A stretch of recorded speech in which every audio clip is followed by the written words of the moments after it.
പ്രിയപ്പെട്ടവരെ, എല്ലാ മൂന്നാമത്തെ ശനിയാഴ്ചയും എലോഹിം ഗ്ലോബൽ വർഷിപ്പ് സെന്ററിന്റെ ആരാധനകൾ കട്ടപ്പനയിൽ വെച്ച് നടക്കുന്നു.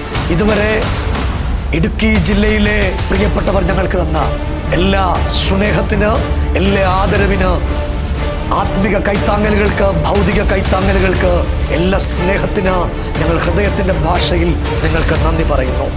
ദൈവത്തിന് ഹിതമാണെങ്കിൽ മൂന്നാമത്തെ ശനിയാഴ്ച കട്ടപ്പനയിലേക്ക് ഞങ്ങൾ എത്തുന്നു. ഐശ്വര്യ തിയേറ്ററിന് സമീപം ഏദൻ കൾച്ചറൽ സെന്ററിൽ വെച്ച് ഈ പ്രാവശ്യത്തെ മീറ്റിംഗ് നടക്കുന്നു. എല്ലാ പ്രിയപ്പെട്ടവരും ഇതൊരു അറിയിപ്പായി സ്വീകരിച്ച് ആ മീറ്റിംഗിലേക്ക് കടന്നു വരിക.